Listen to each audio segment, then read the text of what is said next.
வணக்கம். இந்த வீடியோல நம்ம என்ன பார்க்க போறோம், தமிழ்நாடு எலெக்ஷன்ஸ் பத்தின ஒரு வீடியோ தான். இது கொஞ்சம் லேட்டான வீடியோ தான், பட் ஆனா இது வந்து ஒரு நியூஸ், இப்ப ரீசெண்டா வந்து ஒரு நியூஸை பத்தின ஒரு வீடியோவும் கூட. அதாவது நம்ம தமிழ்நாட்டில் இப்போ வந்து 2026 எலெக்ஷன்ஸ் ஏப்ரல் 23 நடக்க போது. அதுல முக்கிய 4 பேர் யாரும் பாத்தீங்கன்னா விஜய் அவர்கள், ஸ்டாலின் அவர்கள், எடப்பாடி அவர்கள், சீமான் அவர்கள். இவங்க எல்லாருமே வந்து பாத்தீங்கன்னா மனு தாக்கல் செஞ்சுட்டாங்க. அதுல அவங்களோட சொத்து விவரங்களையும் கொடுத்துட்டாங்க. விஜய் அவர்கள் கிட்ட வந்து பாத்தீங்கன்னா அசையும் சொத்து 400 கோடி ரூபாய்க்கும் 200 கோடி ரூபாய் அசையாத சொத்து இருக்கணும். அவங்க ஒய்ஃப் மேல 15 கோடி ரூபாய் சொத்து இருக்கணும் அபிடேவிட் கொடுத்திருக்காரு. இன்னொரு பக்கம் எம்.கே. ஸ்டாலின் அவர்கள் 6 கோடி ரூபாய் சொத்து இருக்கிறதாவும், ஒய்ஃப் மேல 3 கோடி ரூபாய் சொத்து இருக்கிறதாவும் கொடுத்திருக்காங்க கணக்கு. எடப்பாடி அவர்கள் 50 லட்சம் ரூபாய் சொத்து தான் அவர் மேல இருக்கிறதா கொடுத்திருக்காரு. சீமான் அவர்கள் கிட்டத்தட்ட அவர்கிட்ட 20 லட்சம் ரூபாய் சொத்து தான் இருக்கு அப்படின்னு சொல்லிட்டு கணக்கு காமிச்சிருக்காங்க.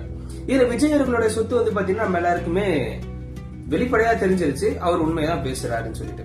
இப்ப அப்படியே வந்து கொஞ்சம் மூவ் ஆகும். எடப்பாடி அவர்கள் கிட்ட 50 லட்சம் ரூபாய் சொத்து தான் இருக்கு அப்படின்னு சொன்னா இங்க யாருமே நம்ப போறது கிடையாது. இன்னொரு பக்கம் பாத்தீங்கன்னா எம்.கே. ஸ்டாலின் அவர்கள், நம்ம சிஎம் சார் அவர்கள் வந்து பாத்தீங்கன்னா 6 கோடி ரூபாய் சொத்து தான் இருக்கு. ரொம்பவும் வந்து ஏழையான ஒரு அரசியல்வாதினா அது நம்ம சிஎம் சார் தான். அதுக்கப்புறம் வந்து பாத்தீங்கன்னா இப்ப ரீசெண்டா அவரோட ஒய்ஃப் வந்து பாத்தீங்கன்னா கேரளால ஒரு கோயிலுக்கு போயிருக்காங்க. அந்த கோவிலுக்கு வந்து பாத்தீங்கன்னா 35 சவரன் கிரீடம், தங்க கிரீடம் வந்து பாத்தீங்கன்னா டொனேஷன் பண்ணிருக்காங்க.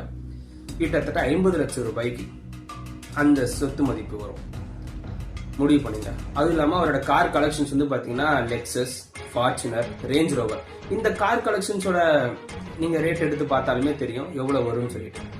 அப்படியே மூவ் ஆனா நம்மளுடைய சீமான் அவர்கிட்ட 20 லட்சம் ரூபாய் சொத்து தான் இருக்கு. அவரோட காரோட ரேட்டே வந்து பாத்தீங்கன்னா 60 லட்சம் ரூபாய். இதெல்லாம் வந்து நம்ம யாருக்குமே தெரியாது. தமிழ்நாடு மக்கள் இன்னும் முட்டாள் தான் அப்படின்னு சொல்லிட்டு எல்லாருமே நம்பிட்டு இருக்காங்க. அப்படி இல்லைன்னு சொல்லிட்டு நம்ம எல்லாருமே காமிக்கணும். இந்த எலெக்ஷன்ஸ் ரொம்ப முக்கியமான ஒரு எலெக்ஷன்ஸ். ஓட்டு உங்க கையில இருக்கு, உங்களோட உரிமை.